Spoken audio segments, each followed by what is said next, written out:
not on the agenda, I'm going to start with a little memory lesson for the council. So we'll do that, which should take 10 minutes or less. And the agenda for the January 19th meeting, and if you'll look at item 11, it says we had an executive session to consider material exempt from public inspection.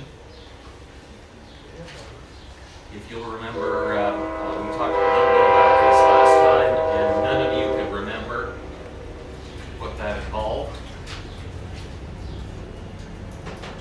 We'll let the train go by and then we can talk. We dealt with two items from our lawyer. And right on the piece of paper, it says, this letter is a confidential communication between attorney and client. As such, it is not subject to disclosure. So the first item we dealt with was an unemployment claim. And we read the 3-page report and reached a consensus about what we were or weren't going to do. This is still a confidential document. Now, if you want a copy of this and you don't remember this one either, I'll be happy to supply you with that. The one in question, however,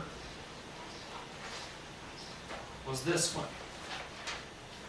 This is the second item that we dealt with.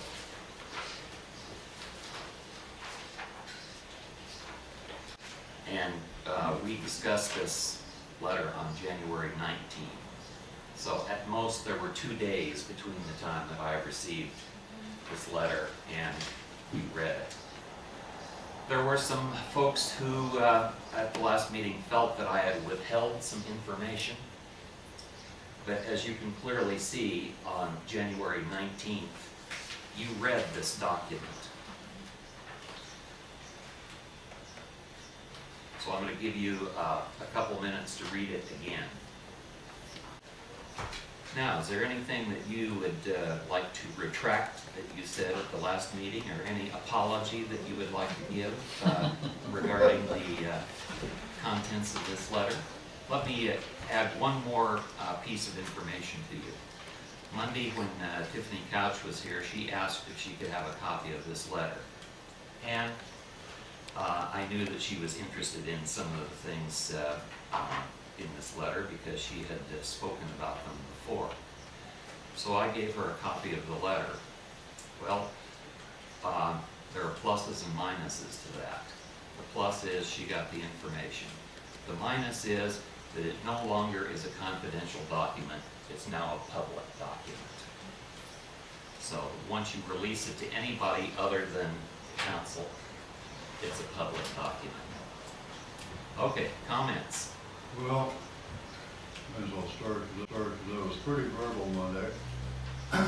And it is not my nature. I say what I mean, and I mean what I say.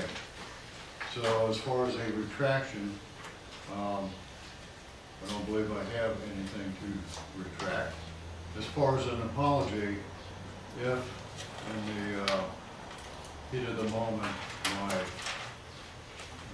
verbalization in any way was offensive to anyone in this room, that I would apologize for, because I wouldn't intentionally offend anybody. But my comments were basically Ms. Couch's recommendations over the period of time was that we seek outside legal opinion. And although the copy and paste from the ORS 192.660 considered material exempt from public inspection, I'm not drawing a direct correlation between the two. This is on letterhead from the city attorney. I'm not really seeing where that qualifies as an outside legal opinion from the city attorney. The second thing I would say is that if this communication was confidential in January, it was also confidential in June. when it was revealed to Ms. Couch, and now it's a public document. The attorney-client privilege was not violated by the attorney in this instance. And my concerns, okay, were not necessarily this communication. My concerns were when any member of this council elects to act for the council without council consensus on that. That is absolutely wrong and a clear violation of the charter, and that concerns me more than this letter that was passed out 6 months ago and retracted 15 minutes later, that I may or may not remember 6 months later. As far as retracting anything I said, not that I know of. Like I said, if the verbiage was offensive to anyone, I would apologize for that, and that only. There are no other proposals. I have a proposal. Well, I got a question. Do we, one of the things is the time frame. We're going into probably maybe not selecting top 3 into July. Have we, so I'm probably thinking in terms of we won't have anybody in board meeting until around the 1st of September. Is that That's what I'm guessing. the same?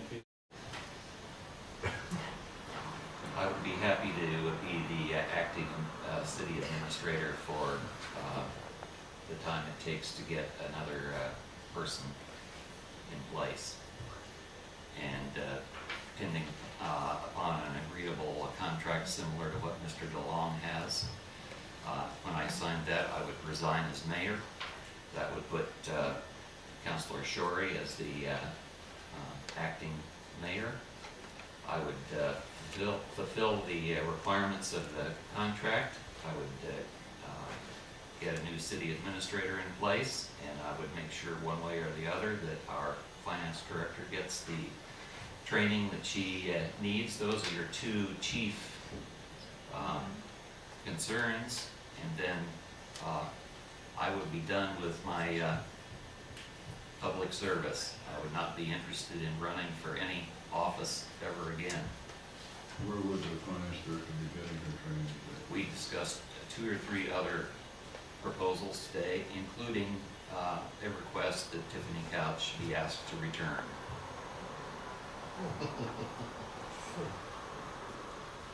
There was a suggestion regarding training from somebody that there's like a, I don't know what the proper words are, a trade-off of bringing somebody in or that would be willing, like from the city of Eugene or from LPOG, I the think, would be city the of best. Springfield and having a sit-down training session There are many ways to do this. a couple days a week because